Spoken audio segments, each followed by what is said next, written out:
Right, everybody. It is Tuesday. It is that effing morning after show. We know who is going to the big show. We know who's going to be in the Super Bowl. We're going to talk about how they got there. We're going to talk about what to expect for the big game now that they're there. We got a lot to cover. Of course, we're going to be joined by NFL writer Adam Hulse.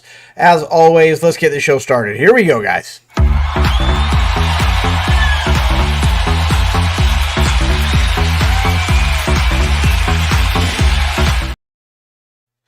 Well, man, what a weekend. We know who's going to the show. Were you surprised? I was a little bit surprised to see who made it.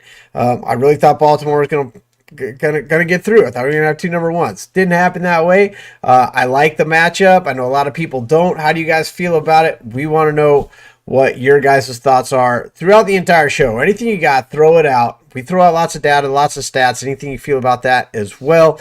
Anything you guys want to know, let us know. But let's get into it. First thing I got to do is welcome in my co-host, NFL writer over at Sportskeeda, Mr. Adam Hulse. Adam, it was a fantastic weekend. There were, I don't know about surprises, but I mean, I don't know. How do you guys feel at home as well? Like, what was the big takeaway here? But Adam, what was your big takeaway from this weekend, and what really kind of like, I don't know, surprised you, didn't surprise you? I don't know. Thoughts on this weekend. And we've got a lot of stats coming up, guys, so don't miss out on those. I don't think anything necessarily surprised me. I mean, maybe, the Lions blowing the lead in the way that they did was kind of surprising, just the way that the game played itself out. Going into the two games, I could have seen either one of them going, either way. I did pick the Chiefs and the 49ers to win. And my kind of takeaway is like a lot of history repeating itself, right? The 49ers are still the best team in the NFC. The Lions still don't get to a Super Bowl. They still never have been there. Lamar, I mean, he was great last week against the Texans, but he went back to the other version of Lamar in all of his other playoff games, which was not so good. And Mahomes is just Mahomes. Look, I mean, can we please stop making Mahomes an underdog? What are we doing here? Third week in a row now for the Super Bowl, Mahomes is going to be an underdog again. He's an underdog against the Bills, underdog against the Ravens, underdog against the 49ers. How's that working out for the bookmakers? Look, I've got some stats for you, and we're going to look at the stats, but I mean, I have to kind of agree with you in the sense that,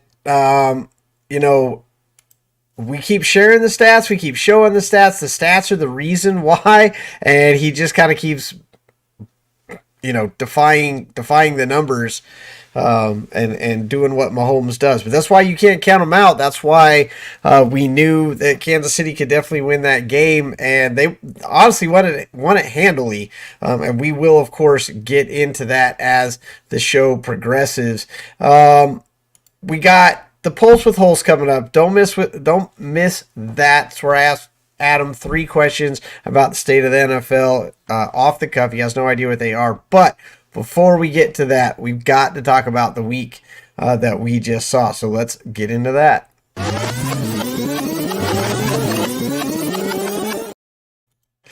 All right. You guys know that at the beginning of the season, myself and Adam, we went through every game, every team, every schedule, and predicted how it was all going to come out. We predicted everything that has happened up until this point, almost.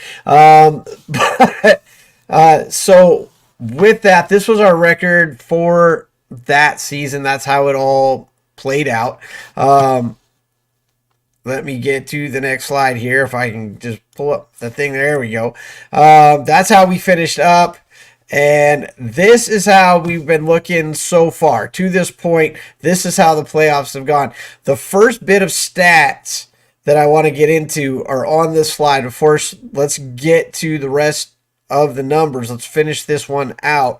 And for the conference championship. Obviously, the numbers are going to go down, so this is one of those places where you have to get into the percentages. And Adam, this is something I want to talk about here. In the wild card round, the passing scores accounted for 70% of our scores. However, as we've progressed through that, in the divisional, they accounted for 60, and in the conference championships, they only accounted for 36. Obviously, flip those. Rushing goes 29 up to 41. Now 64% of the scoring of the touchdowns scored. Running backs are trying to make a case for themselves. I mean, the playoffs would be where they seem to be doing it. The running games, the running scores have been the story of the playoffs so far. Well, like I don't know the exact stats with like the, passing versus rushing touchdown in previous seasons from this one, but I do know, just as a spectator of the NFL, we always see this in the postseason. The high flying offenses usually calm down when it comes to the playoffs, and playoff football is played a lot different than regular season football. Kind of like the NBA is the same way too, right? Like all of a sudden teams play defense when they make it to the playoffs, when they don't play defense all year long. In the NFL, the game is less so about the high-flying passing offenses and more about clock management, game control, time of possession, limiting turnovers, playing defense. Those fundamental type of old-school qualities of football still seem to pop up in the playoffs. Yeah, and I think, it goes into the adage, that I'm a huge proponent of: offense wins games, defense wins championships.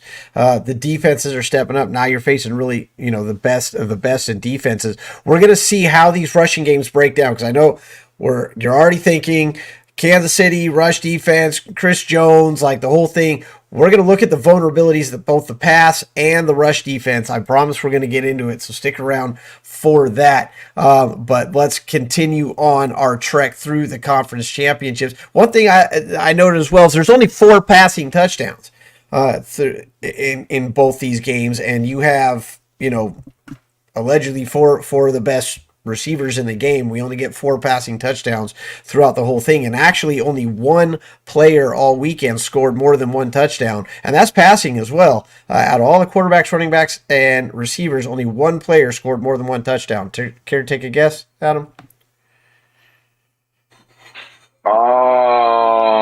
It was Jameson Williams. It was CMC. Had 2. Well, Jameson Williams had 2 touchdowns, no? Did he have 2 touchdowns, or did Gibbs get 1? It might have been Williams. Might have been another one. You're right, but nobody else did. Jameson Williams had 2 touchdowns. I know that nobody else did. The first touchdown and the last touchdown of the game. You're right. I think you're right. I think you are right on that. But those are the only 2. Maybe it was the running back thing I was thinking of. But it was CMC and you're right, Williams were the only 2 with multiple scores throughout the game. That includes quarterbacks, which is kind of crazy. Let's break down this Kansas City Chiefs Baltimore game right off the bat. Before I set up anything, what stood out for you in this game, Adam, and at home? Well, I mean, Mahomes versus Lamar, playoff experience, a guy who's proven that he's a postseason winner against a guy who has not. Again, he looked great against Houston last week, but go look at Lamar's, and we've talked about it on this show before too. Before Baltimore played Houston, we went in depth about how bad Lamar Jackson has been during his postseason career. We thought maybe he got over that hump with the 4 touchdowns against the Texans, but it kind of came back in this one. And look, I'm not blaming it all on Lamar. I think the play calling by the Ravens was absolutely atrocious. They abandoned the run so early in that game. The running backs barely touched the ball. They weren't even running like read options for Lamar and designed quarterback runs and stuff like that. They were basically just pocket passing with Lamar Jackson. And when you have this great weapon like Lamar Jackson is, that is not the game plan you should use, nor is it one that they've used all season long. And then in the biggest moment, they got away from what they do best. I love it. Adam has not seen anything that I'm about to show you guys. I want you guys to know this. Me and Adam do very little consulting on purposely, so that you get raw stuff here prior to the show. Let's get into what the next bit of information is. It's the play calling. Kansas City. So this is the first half. This is the play calling in the first half. This is how Kansas City broke it down. We know that they scored on 3 of their first 5. 1 punt in the first half. You see, a decent balance, but it's Mahomes. It's the Mahomes show, as it should be, as it probably always will be. And they just came out and, as you said, do what they do. Baltimore, on the other hand, we see 3 punts and a fumble with the 1 score, and to your point, 13 passes, 8 runs. And you see on the drives there where it was successful, your touchdown, you had a nice balance. You had some passes, you had some runs. On the other ones, not so much. They tried to come out and run the ball and immediately got away from it and started going to the pass. And we see what happens, 17-7 points. Again, the great Adam Hulse, prognosticator of stats that have already happened, but did not know that we were going to talk about today. But there you go, Adam. I mean, to your point, at least in the first half. Yeah, like it seems like, early, Mahomes got on that roll. He completed his first 11 or 12 or whatever it was passes. Like he was on fire in the first quarter, especially, and in the first half in general. And it seemed like Todd Monken and the Ravens were kind of responding to that when I don't think they had to, because it's not like the Chiefs were running away on the scoreboard yet. Their offense was clicking. They were methodically moving down the field. They had like 2 or 3 long drives to start the game. And again, it almost seemed like the play calling kind of panicked way too early when they should have stuck with their bread and butter, which is running the ball, play action, read option, getting Lamar Jackson in space. Like that's what made the Ravens so good this year and why Lamar Jackson's probably going to win the MVP award. And the offense didn't do that in this championship game. So let's see what happens in the second half. Second half, Kansas City, they've already got the lead. They get the ball first, and the defense shows up. The game that Baltimore wanted didn't show up until the second half. And, we'll discuss that in a second about, was it the play calling? Was it the mindset? What happened? Was it Kansas City just coming out the gate? I don't know. But you see punt, end of game. The little asterisks there are for the kneel downs. They were technically run plays, so you got to add them in there. But for the kneel downs, and you see Baltimore's defense turn it up. 7 yards, 23-yard drive, 4-yard drive. They didn't have a drive over 50 yards until the end of the game when it was already over. So, I guess I won't say it was over. Baltimore was still fighting for that game, but, the confidence was there. But you see the difference between the first half and the second half. Baltimore, again, they just got the same. Kansas City didn't really change anything. They didn't play anything different. But you see Baltimore, look at the passes, 25-8. All right, now, I know there's a little game script there, but like you said, this game was not out of hand at any point. It was 17-7 after the first half. Kansas City hasn't scored a single point the entire time, and you've made them punt every single time, and yet you're still overpassing with a guy that all week long I've heard is Kansas City weakness against quarterbacks that can run. Lamar's going to be a handful, and yet there are the numbers that we get, Adam.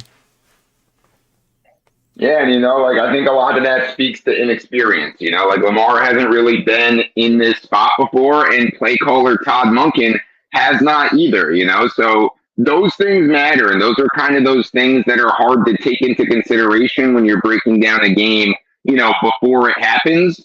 The inexperience of the play calling that, he got out of his rhythm, never got back into it. It looked like this wasn't, a 3-score game at halftime, kind of like the 49ers and Lions was. And even the 49ers kept running the ball in the second half, despite how much they were down by, because they said, we're going to Which we'll get into.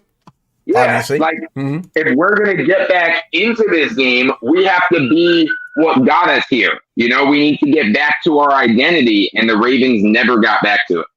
They did not. And so you see for the game, this is how it all turned out. First half, second half. And it's a shame because I'm okay with the fact that Baltimore's defense needed to get warmed up. I got no problem with that. It's, a big game. There's a lot of hype. You're at home and stuff like that. The tragedy, I guess, is the lack of offense from Baltimore because honestly, again, Kansas City gets completely shut out. Punt, punt, punt, punt, punt, punt. Nothing. Absolutely shut out in the second half. But Baltimore just couldn't get anything going, and so you end up with this. Honestly, kind of masterful at the end by Kansas City not to give Baltimore another shot. Yeah, and kind of interesting, too, speaking of all this second half and the Chiefs not scoring, I heard a very interesting stat this week that the Chiefs have now played 20 games this season, including regular season and postseason. 18 of those games, the second half under has hit on the betting line. So this is a common trend in Chiefs games that they score more early than they score late, and their own defense keeps showing up in the second half of games as well. So we talked about it last week. People who like to bet, if you want to look at the Super Bowl, the second half spread right now is 24.5. History says that it's going to be under that 24.5. We talked about last week that Kansas City Chiefs hadn't scored a single point in like the last 3 games until they faced Buffalo. And here you go again. Not a single point in the second half yet again. They just happened to come out with a win. Here's the story. This is what it really comes down to. And you saw this all game, and you saw it get worse and worse and worse as the game went on. Those 8 for 95 from Baltimore, dumb mistakes on 7 of those 8. I don't know what the actual breakdown is there, but I mean, we're hitting Kelsey, we're headbutting Kelsey in the face after a play, in the middle of a play, which Kelsey absolutely loved, played right into it. Van Noy did. We're smacking Mahomes in the face, trying to knock down a pass, which is just silly. Just dumb penalty. We're throwing our helmets, we're cutting our hand on the sidelines, just frustration and dumb mistakes. Intentional offsides where he trucked an offensive lineman instead of just jumping offsides. Yep. Look, I mean, Kelsey in particular, but the whole Chiefs team, especially Kelsey, they were provoking that defense all day long. And that started before the game even kicked off. I think that was something they spoke about in the locker room, that this 100%. Team gets a little bit over-aggressive. This team gets a little bit emotional. Let's push their buttons as much as possible because we can get under their skin, and it definitely worked. It started at the pregame. We all saw Kelsey and Mahomes jerking around with their kicker, with Tucker out there, throwing his kicking stand, throwing his helmet, and all that. It was absolutely 100% part of the game plan. There's no way you can convince me otherwise because these guys are all alphas and they all go out there and they all talk smack and stuff like that. But what Kansas City's offense was doing to these defenders to get them riled up, I mean, we've all seen it. Most people don't play well angry, and Baltimore lost a shot at the Super Bowl for letting Kansas City get under their skin. So that is that game. Kansas City moves on. Let's get into Detroit and San Francisco. Hold on. Before we start, along the same lines, Adam, what's the story here for you on this one as this one starts? Man, this one was tough to watch, knowing the history of the Lions and seeing that collapse happen and everything that went down. Look, I mean, I know a lot of people have issues with Dan Campbell not taking the field goals in those certain spots. I don't so much, just because that is what the Lions have done all season long. They've been aggressive. They've gone for it on 4th down. They've attacked the end zone, not the field goal. They want to control games. Now, I don't like when teams get away from themselves in these big spots, like we just talked in depth about the Ravens. The Lions at least stuck to their guns. And here's the thing for me. Had he taken those field goals that everybody says he should have took, right? And the Lions end up losing the game anyway, or the kicker misses those field goals, what's the narrative? Oh, Dan Campbell, he's always aggressive, but in the big sky, he got afraid to be aggressive. The Lions stopped being the Lions, and that's why they lost the game. It's just one of those things. Because it didn't work, it's easy to criticize. But if he tried it the other way and it didn't work, he'd be criticizing him for that too. So I at least respect that they stuck to who they are. It just didn't work out for him.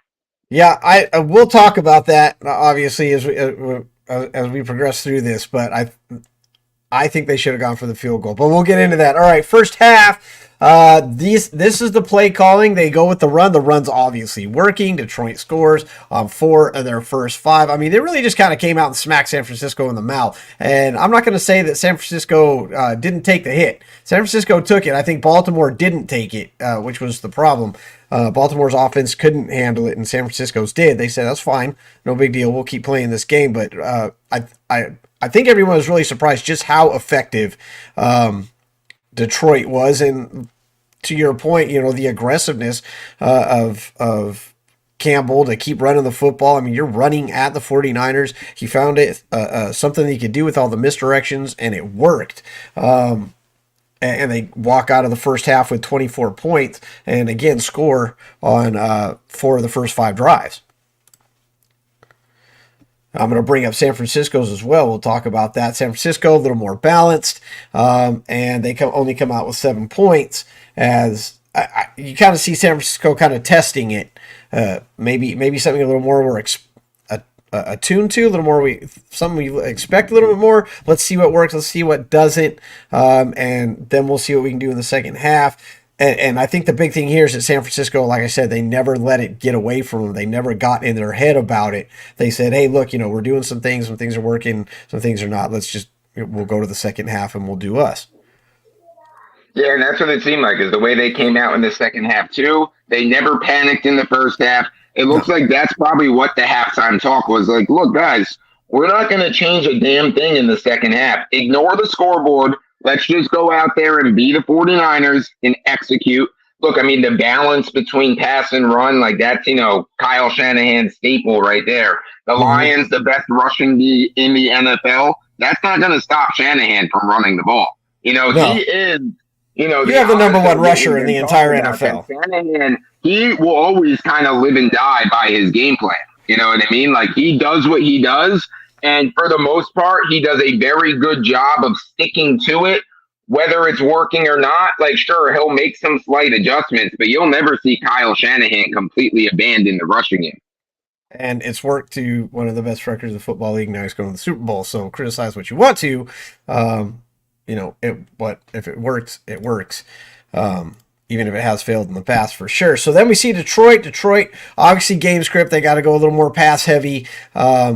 As the game goes on, we see that last drive, those last 2 drives account for 15 of the 17. But look at the first 3; they almost never pass it. It's almost all run. The problem was the mistakes. They go for it on 4th down, they don't make it. They fumble it, and you got the punt. Then they go for it again on 4th down. That's the one, right? That a lot of people say he should have kicked the field goal. I kind of think he should have at that point, get the points on the board, and then go be aggressive. You can still be aggressive for that touchdown later, and it kind of ends up, being the difference. Let me clarify. I agree with you. If it was me, I would take that field goal, but I would not be calling plays and approaching many games this season in the way Dan Campbell has attacked these games. Well, that's the thing. I'm not Dan Campbell, for sure. Dan Campbell for sticking to his guns and continuing to be himself, because in no other game this season in that spot is Dan Campbell kicking a field goal. He's going for it. So why should he not go for it? Because it's the conference championship game. That's who he is. That's what he does, and I respect him for it. But again, if it was me, if I was the head coach, that's not the way I would attack any game. But for him, it's what he does, so I can respect that he did it again. Absolutely. What do you guys think of the games? Let us know in the comments below. You know how it works. The big play, obviously, we can talk about that field goal, but there was, I don't know if is there a doubt in your mind? I don't know, the Ayuk play. And it was a luck play. Don't get me wrong, it was skill. You have to have skill to make that catch and stay concentrated on that ball. But the fact that the Detroit defender didn't pick that off, and it was a hard angle. It was a very hard angle to make a catch on for that defender. It hits him in the face mask, gives Ayuk a second chance at it, and that, to me, was really the point when San Francisco knew it just flipped. and we're going to win this game. That's when San Francisco fans were like, okay, we are officially back in it. And the first drive when they made the defensive stand, that was all well and good. It's like, okay, good. The defense is back. They're dialed in. We've looked at some things. We figured some stuff out. But the catch, we still got to get the points on the board. And that catch, to me, watching, is when I knew San Francisco was going to win that game. 100%. That catch was the true turning point, in my opinion, that the 49ers became the favorites over the Lions. Yeah, sure. Like, there was a little bit of luck involved with the way it bounced up. It's still an amazing play. But it's just Absolutely. One of those plays that, we talk a lot about, that in those big moments, sometimes you just got to put the ball up to one of your best players and let him go make a play, and just trust that your guy is better than the guy covering him, so give him a chance. Sometimes we see, teams get too safe, or they're always taking the check downs, or, they see a little bit of coverage and they're afraid to go there. When you have star players, give your star players a chance, because that's why you have them. We talked about how Dallas had gotten off the game plan. When you got one of the best receivers in the NFL, toss it up, let him make a play. That's what Brock did. Brock saw one of his best receivers. We're going to look at these numbers, and you can argue whether Debo or they bring different skill sets is the way I see it. But he saw a playmaker down the field. He put it up and said, let my guy get it. And he overthrew it. It very well could have come down the other way. It could have been a pick. And who knows what would have happened at that point, but it didn't. And San Francisco goes on to win this game. What did you guys think of it? Was that the play? I don't know. To me, it was. So as we move on, that to me is the stat of the game, other than the catch. It was that catch, but this is the fourth down efficiency, according to ESPN. And to me, that was the one. It was that one that made the difference. That instead of going for the field goal, they go for it on fourth down, and San Francisco's able to stop them. And you've kind of said your piece on it, but anything to add, Adam?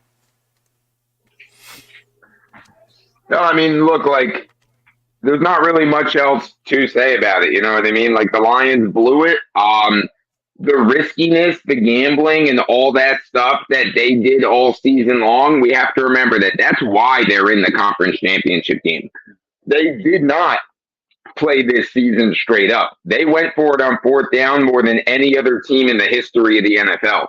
You know what I mean? Like, an unbelievable clip. And, even just going back to that one field goal situation again, another thing interesting that I heard, you have to remember their kicker, Michael Badgley, was brought in late because of an injury. He was only with them for a handful of games. He had never even, 48-yard field goal is one that most kickers should make. I think they're made at around a 70% clip. Badgley hadn't attempted a 48-yard field goal all season long.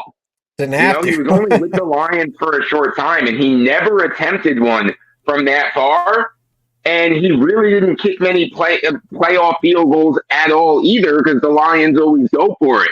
So everyone's saying Campbell should have kicked the field goal, assuming Badgley would have made it. 48 yards for a cold kicker who's not in a rhythm and has never kicked from that distance yet this season. At best, there's only a 50-50 chance he's making that field goal anyway.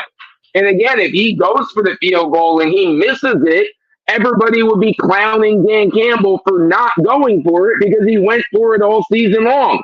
They said, well, they're always going to flip it. Trying to take the field goal. He missed it. You should have stuck to your guns. So it's kind of a lose-lose situation. It is, and you can always flip it. You can always, diagnose it, and they even said that during the game when he didn't go for it. Hindsight is 20/20. It's easy to break it down. When it doesn't work. Exactly. When it doesn't, if it had worked, anything when it doesn't work. Because guess what? Him going for it there, if they got the first down, what would we all be saying? Man, that guy has balls to go for it in that spot. Like, that's why the Lions are the Lions, because that's what they do. Everyone will be praising him for it. He's only being criticized because it didn't work. And look, if you watch the game, it's like you said, if you watch the game, if you saw what was going on, if you watched the season, San Francisco knew he was going to go for it. if you're a Detroit fan, you knew he was going to go for it. And like you said, right decision, wrong decision. It was a Dan Campbell decision. If it had worked, he'd have been a hero, or could have been. We could have been looking at a different Super Bowl contender. We could have been looking at overtime. Who knows how it didn't work. And so it's easy to put it on that spot as the reason why, when really you can go back and look at all kinds of points in the game, successes and failures from either side of the ball. But that's the fun point to focus on. And so, that's what we do sometimes. We are going to get into the stats for the Super Bowl coming up. We're definitely going to start breaking those down for you. We're going to break down the players. We're going to break down positions. We're going to break down some weaknesses on both sides of the ball. You're going to like some of the stats here. Obviously, we've got more of that coming up next week. You are going to like the stats that are coming up. But before we do that, we got to do my favorite part of the entire show. We got to do the Pulse with Hulse.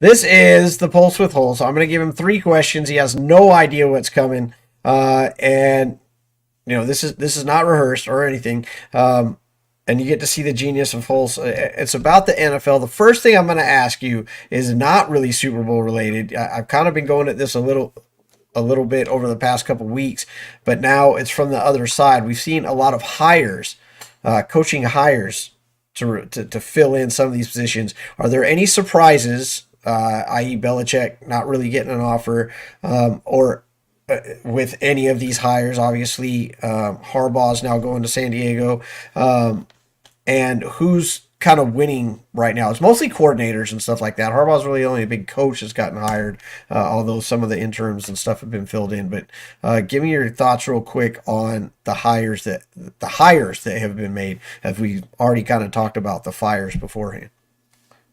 I thought it was interesting that the Falcons went with Raheem Morris instead of Bill Belichick. They're trying to spin the story that, they wanted a guy that was going to be with them for the long term and that they can stick with for a long time. And Belichick would have just been, a short-term thing. And, they're thinking about their future. I'm not buying that at all. I'm believing the other side of the story that I've heard a lot of, and it's that the front office convinced Arthur Blank not to hire Bill Belichick because it was their jobs on the line. If Bill Belichick comes in, he's cleaning house, he's running roster decisions, personnel decisions like he did in New England. He's hiring his own coaches, he's hiring his own staff. So the organization convincing Arthur Blank to go in a different direction had nothing to do with Raheem Morris. It had to do with their own job security, that they didn't want to get fired when Belichick came in. So that was interesting. The fact that Belichick only interviewed with the Falcons, that's interesting as well. I think, what it tells me is that one of two things. Either there's another team out there that Belichick is going to be with next year that we're not talking about, like that rumor that, circled for a little bit that Andy Reid's going to retire and then Belichick's going to join the Chiefs. Like that rumor that's out there. I'm not buying it. I don't think Andy Reid's retiring, but it's either going to be a situation like that we kind of don't see coming, or he's going to take a year off and come back next year because he wants to just pick his shot. He's not just going to take any team. He's not going to go somewhere like the Commanders. He kind of wants to pick his spot, pick his situation, and go somewhere that he thinks he has a chance, to compete for one more Super Bowl without Brady, and of course, pass Don Shula. And the other side of it, he might just be done. He might have just been like, you know what, I'm good. I want to kick my feet up. I want to relax. Maybe I'm just done. It's possible, and I'm gonna play the TV game for a while. Yeah, like he might go do the TV game, and he can make a lot of money doing that. I don't know. Bill Belichick to me seems like a guy. He's not stopping until he passes Shula. He's not a guy to me that seems like he's going to come this close to the record and say, I'm good. You know what I mean? Because Belichick, what we know about him too is he loves NFL history. He loves the history of the game and all that kind of stuff. He's big into that kind of stuff. And he's proud to be a part of it. Even more to him than it would most other coaches to see his name at the top of that list. Sure. Who else?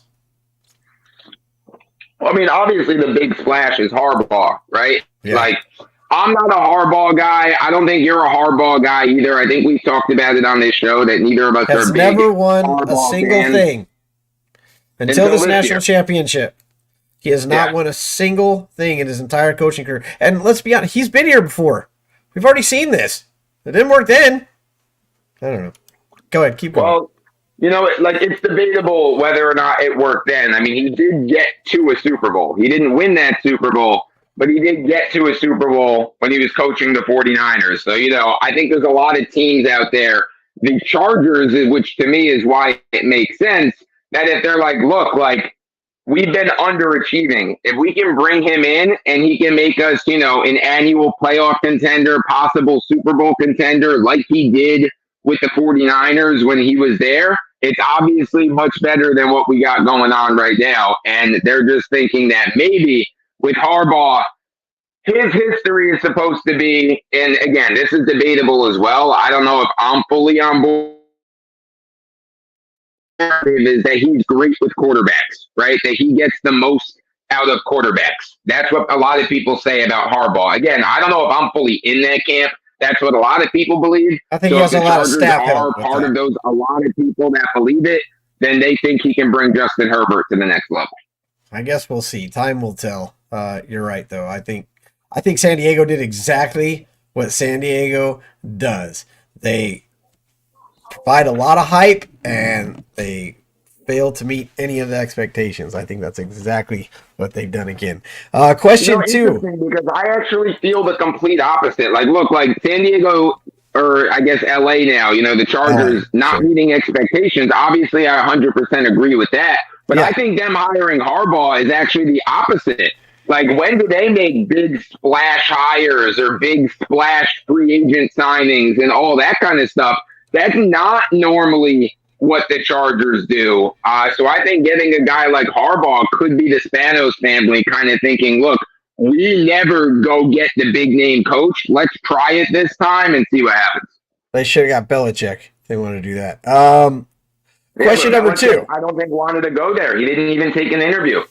No, I think I don't think he wanted to go all the way out to LA. Like, I don't know if it was about the Chargers. It might have been about the location. It might have Maybe been the want to live location. on the West Coast. Maybe he doesn't want to live in California. No, maybe I would want to live in California. The Spanos family. Like maybe he doesn't like the ownership group there. Arthur Blank is a guy that he clearly respects. He's one of the most respected owners around the NFL. The Spanos family is not a respected ownership group. They have inner turmoil. There's infighting between the family. The sister sued the brother for like financial stuff last year. So there's kind of he did just come from Kraft. And a guy like Belichick, that can matter. And he did just come from Kraft. Kraft is a good owner. I mean, you can say what you want about, some of his moral decisions or whatever, but he's, good owner, good guy, listens to his coach. Whichever. Question two. This is going to get asked a lot. We're going to talk about it a lot between now and then. We're going to be the first ones to talk about it now. Detroit and Baltimore, what are their chances of getting back? I think that they're both probably going to be playoff teams again next year. The Ravens have been, a staple playoff contender, and that is a very good roster, especially defensively, that the Ravens have. Like, that defense, in my opinion, is the best defense in the NFL. And when we broke down that game against the Chiefs, we talked about it. It was a hot start for Kansas City, but as soon as Baltimore's defense settled in, they played great for the majority of that game. So I would trust Baltimore to get back more so than I would trust Detroit. But I do like the way that Detroit is built right now. Look, a big thing for Detroit is they're most likely losing Ben Johnson. All the reports out there are saying that the Commanders are going to hire Ben Johnson to be their next head coach. He's a great coordinator, and he's done great things with that offense. So that's going to be the thing to keep an eye on. I mean, look what happened to Philly, with their coordinator mess, and they couldn't get their coordinators figured out, and they were not the same team. That can happen to the Lions offense if they don't hire the right guy to replace Ben Johnson, who many around the NFL consider to be the best offensive coordinator right now in the NFL. He's towards the top of those lists of offensive coordinators, which is why he's most likely going to become a head coach. So, because let's of those not forget, factors, if I had to pick one to be back, it'd be the Ravens. Though I do like the Lions roster and the way that they played this year and the way that they're built and the way they're designed, as long as they get the right offensive coordinator in there. And let's not forget, as far as Detroit's concerned, that Green Bay is definitely an up-and-coming power in that conference as well. Right there with them. So could be interesting competition-wise in that conference. Question number 3. 4 out of the last 5 games, Kansas City has not scored in the second half. Can they do it again with that same? Can they win this Super Bowl if this continues to be the thing against the San Francisco team? I mean, look, it's not ideal, obviously, but can they? Of course they can. They've been doing it. They've been winning. Do you think they'll be able to shut out San Francisco like that? Can they? Yes, they can. Is it ideal? Is it likely? No, probably not. If you put up a 0 against San Francisco in the second half, you're probably not going to win the game. But if Kansas City's defense basically blanks San Francisco in the second half as well, like their defense has been the best second half defense in the NFL, that could make a difference too. Or what if Kansas City gets off to a hot start against San Francisco like Detroit did? Look, if Kansas City has a 17-point lead in the second half, they're not blowing it like Detroit did. That's not happening to Kansas City, in my opinion. And look, the last thing I'll say about the 49ers, their defense, to me, is a bit overrated at this point. They were very good earlier in this season, but they have not looked good recently. Minus Bosa, the other pass rushers that they have, they never get pressure on the quarterback anymore. Chase Young has been a disaster. Randy Gregory has been irrelevant. They still have Bosa, but their secondary gets beat for yards. They give up points. And I see that as a big problem. I mean, look what the Lions just did to them with all the scoring they did, especially in the first half, but moving the ball throughout the game as well. I think the Chiefs are excited for this matchup.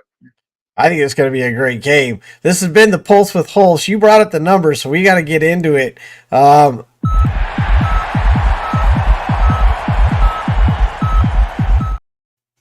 So let's do just that.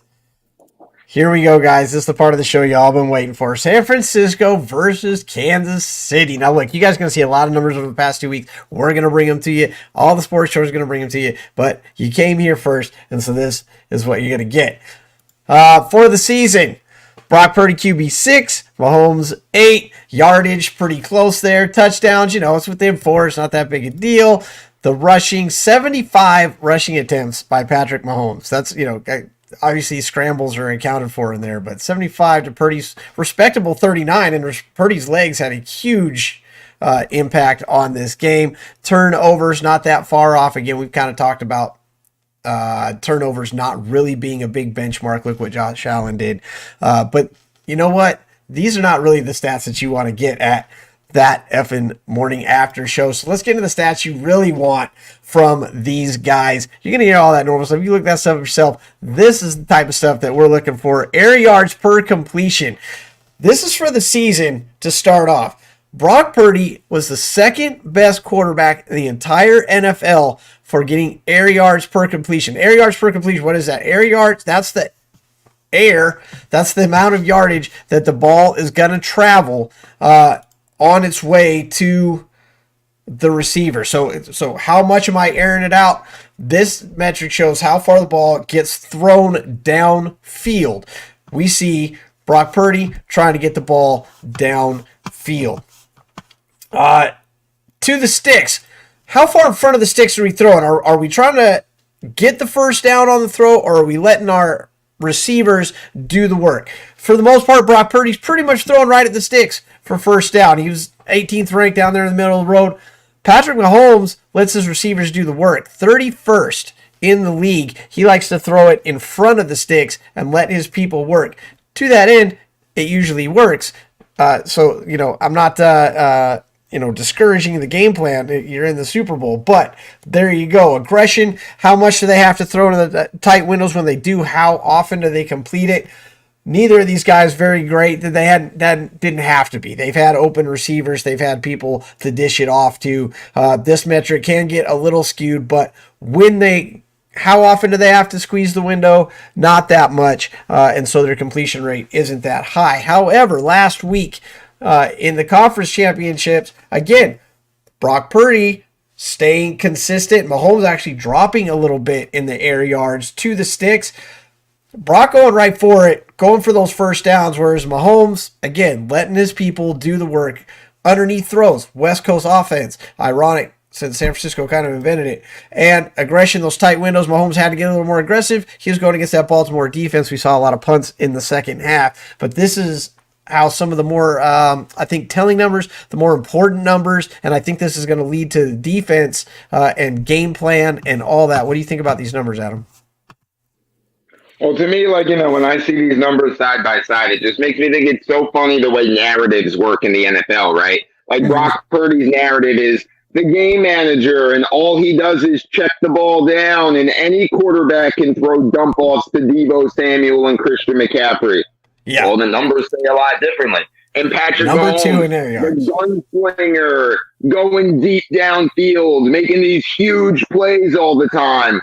Well, look at these numbers side by side. That's not necessarily the case. So narrative is always interesting.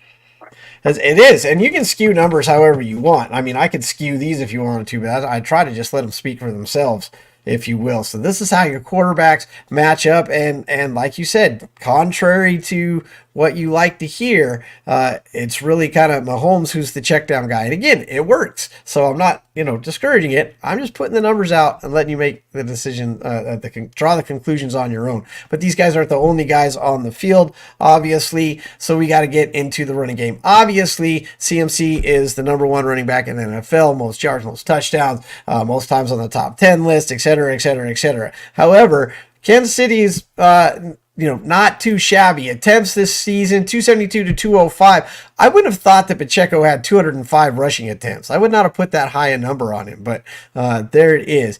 Over-expected yards, over-expected. So when Next Gen Stats takes all these analytics, they look at the play, look at the defenders, where people are at, and the AI determines that this play should have gone this far. This is how far it actually went, over-expected. Christian McCaffrey, number 1. You see the difference. Look, Pacheco's number 11, so he's just outside the top 10. All right, I think it was by like a yard.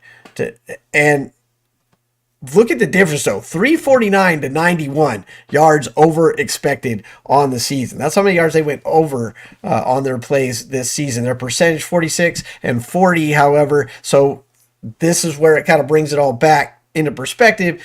Throw this percentage in there out of their number of carries and their number of plays, number of attempts, etc. A little bit closer, brings it in a little bit closer, even though those numbers get skewed a little bit. This one is interesting. An 8-man box. How many times does McCaffrey have to face an 8-man box versus Pacheco? There you go for the season. CMC faced an 8-man box on 36% of his carries and still put up the numbers that he put up. So how'd it go last week?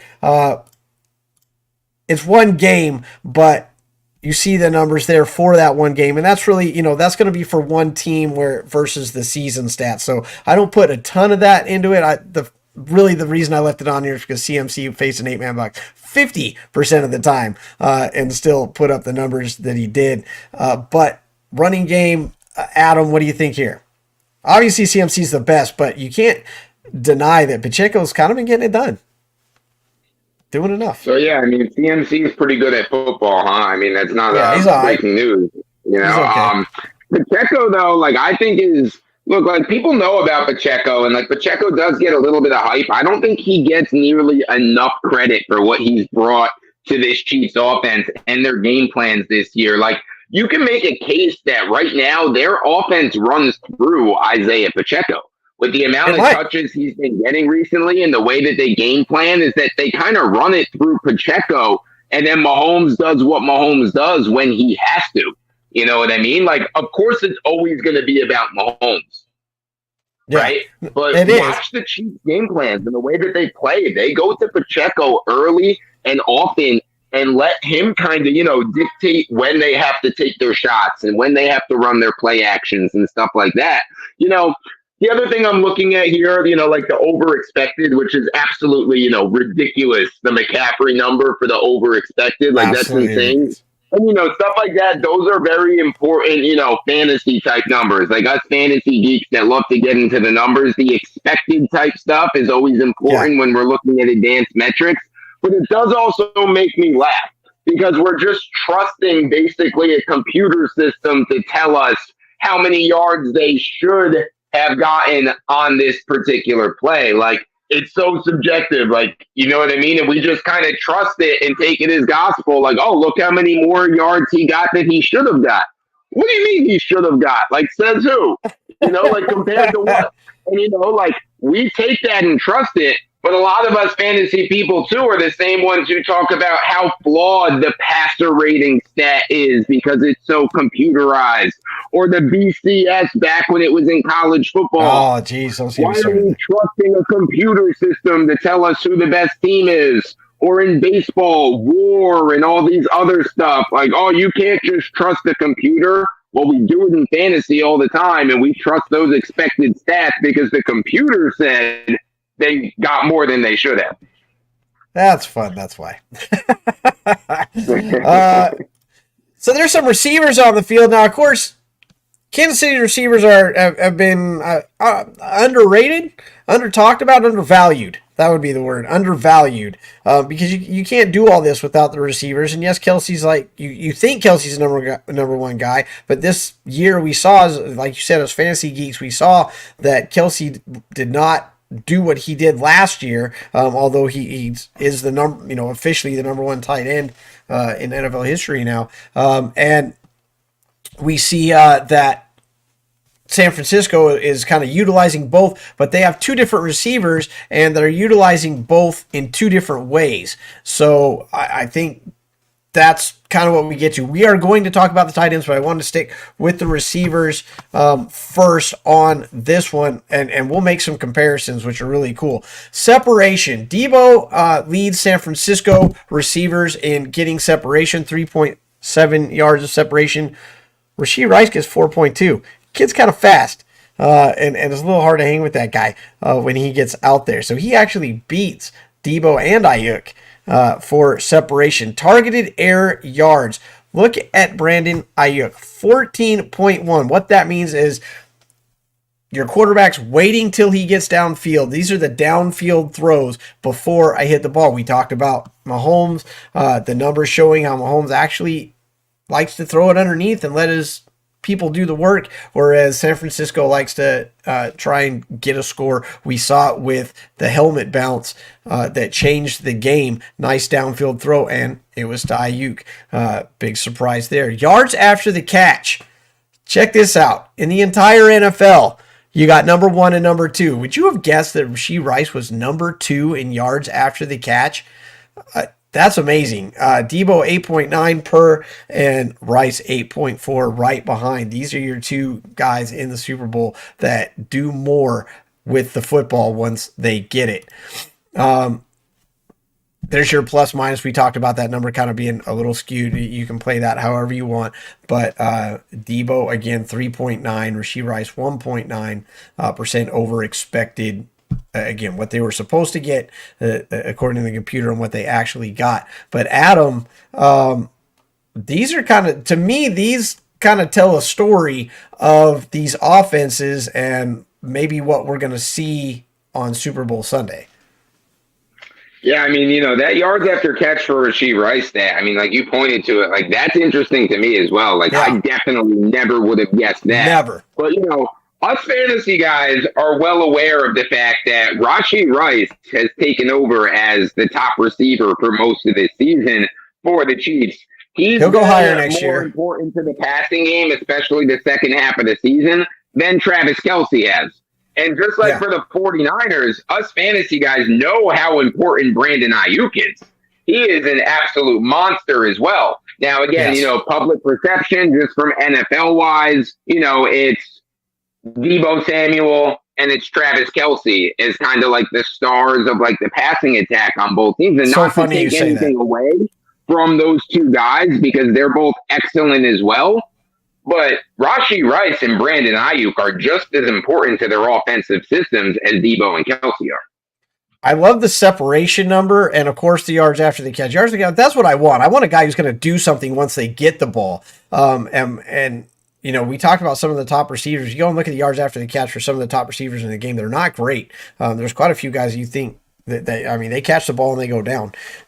Keenan Allen being one of them. But he gets the air yards, the targeted air yards with Keenan Allen. But for San Francisco to be able to kind of divide this up, I'm going to show you what Debo's targeted air yards are in just a second. So don't, they're extremely respectable. It's just Ayuk's are so high. And I have to throw the asterisk in there that Justin Watson actually had the highest in the league, but he only had 26 receptions. So when you average it out, I didn't feel like it was, fair to include his 26 versus these guys, getting over 80, 105, things like that. So, if you go find this out on Next Gen Center, you're like, oh, Justin Watson has huge yards at targeted air yards. But again, he only had 26 receptions. That's why I did not put him in there. So we go to the other story, and this is the part. Could be the decider right here. We know what CMC can do. We know what the quarterbacks can do. We know what the receiving core can do, and how that's all going to work. These guys in the NFL in general, the tight ends are the X factors now. We know what Kelsey is. I think Kittle is one of the most underrated players possibly in the entire league. He's definitely most one of the underrated tight ends. This is what he means to that San Francisco offense. Separation, 3.7 for Kelsey. We know Kelsey's like always, he's a big shover. He loves to push when he makes his cuts, and he gets himself some good separation. Kittle just runs through people. The guy, I love watching Kittle play. The guy's just absolutely off the chain, and he just runs through people and creates a separation. Both these guys good at separation, which makes them really great at their job. Targeted air yards, again, Kittle gets downfield. San Francisco wants the receivers to get downfield. They want the first down. We saw in the previous slides, Purdy is throwing right at the sticks in the playoffs, just short, 0.8 yards short during the regular season. He's throwing at the sticks, whereas Mahomes likes to throw underneath and let his people do it. When you got someone like Kelsey getting the ball, you can do that. But targeted air yards, much more in Kittle's favor. Yards after the catch. The targeted air yards, let me back up real quick. The targeted air yards, 6.8 for Kelsey, 6.8 for Debo. Debo and Kelsey have almost identical numbers when you talk about the separation and the targeted air yards. Almost identical. You saw the separation for Debo was 3.7. Targeted air yards, 6.8 for both those guys. Debo and Kelsey kind of, Debo fills a double role there when you look at these numbers. Yards after the catch, again, Kittle, 7.7, beasting it. Kelsey beasts it too. I honestly think, and I can go and look at this, over the next week, I think a lot of Kelsey's yards after the catch, I think this number gets lowered because he catches so many red zone passes. And so you can only get so many yards after the catch. I would be willing to bet that influences this number here. But again, Kittle, advantage. Kittle, and when we talk about that percentage going over, Kittle able to get more than the computer says he's supposed to, whereas Kelsey does exactly what he's supposed to do by those computer percentages. But that's the story of the tight end, Adam. Yeah, I mean, like Travis Kelsey, obviously, kind of face of the NFL when it comes to tight ends, and arguably, one of the top faces of the NFL that's not a quarterback. But you touched on it too with how good George Kittle is. He's not appreciated enough, and it's not just as a receiver. He is such a damn good blocker. Like, I'm sure everybody saw that replay of what he did to Aiden Hutchinson. Yeah, on just that one edge rush feed him up. He completely mauled him. And Hutchinson's one of, the great pass rushers, young pass rushers in this league, and an athletic freak, big, strong guy. Kittle just manhandled him. And I love, too, that after he did it, Kittle got up and he was just laughing. Like, he was laughing. He was looking at his other guys. He's like, did you all see that? And what I love about Kittle is he loves blocking just as much as he loves catching. He's not a Debo when it comes to getting the ball or anything like that. He is happy to be a blocker and open things up for Debo and for McCaffrey and a lot of those gadget plays that they do. But as a receiver, I mean, he's absolutely one of the best in the business, and he's right there with Kelsey with how much he can change a game.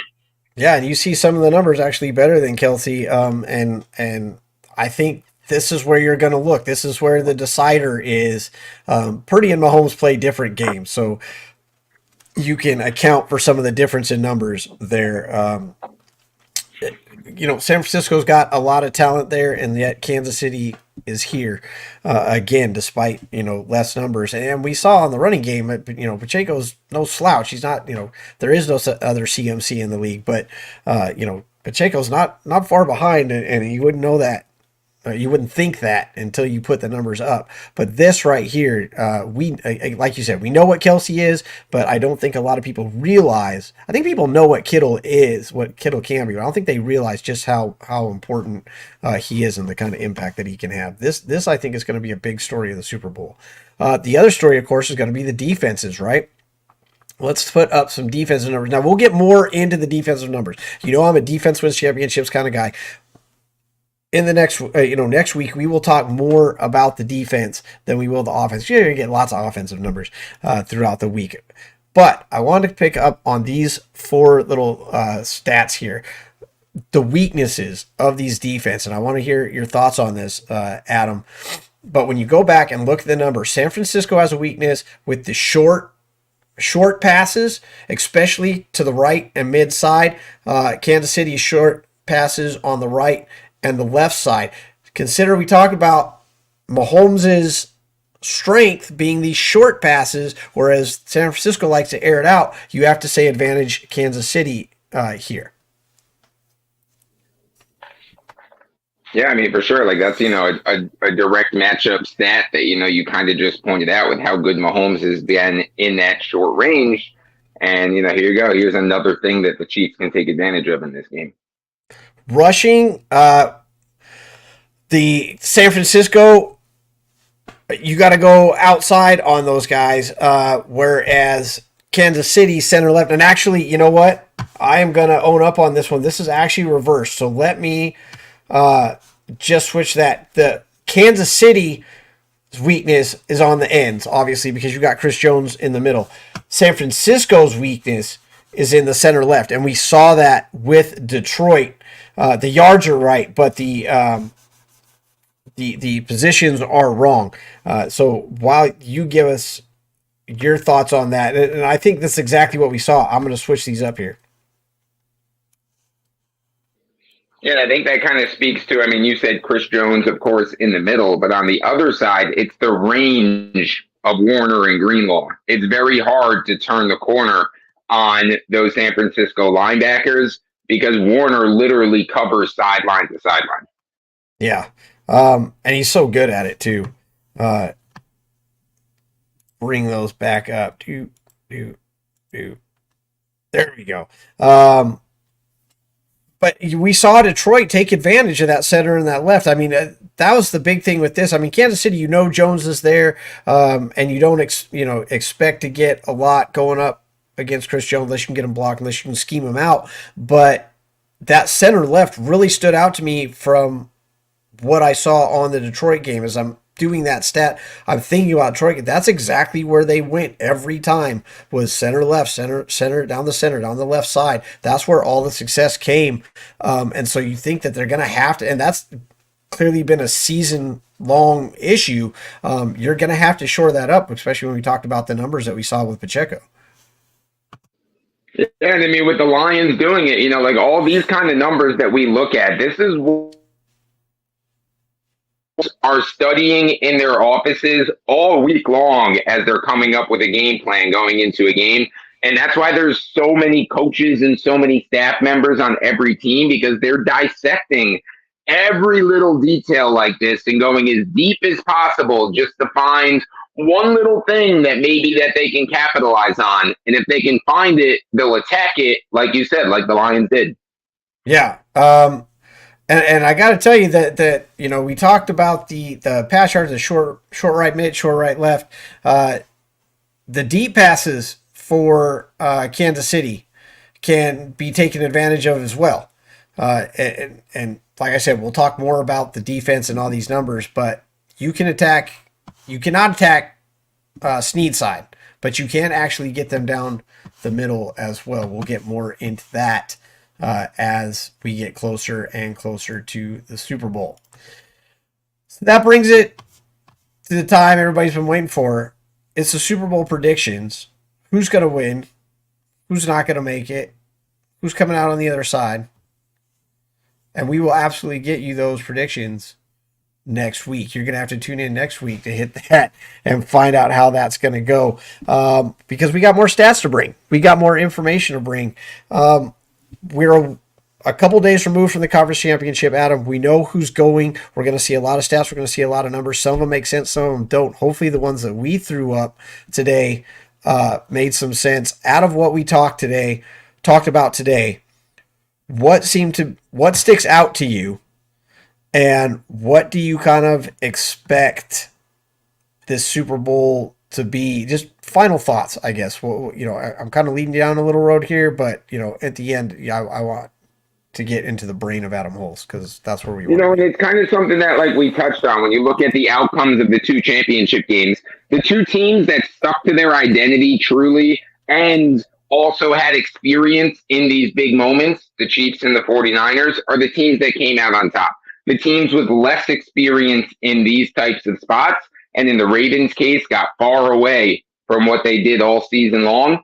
As a result of that inexperience, those are the two teams that are going home. So experience matters. Experience is something that you can't measure statistically or on paper. There's no stat that can account for experience, and there's not really any stat that accounts for things like momentum and nerves and things like that.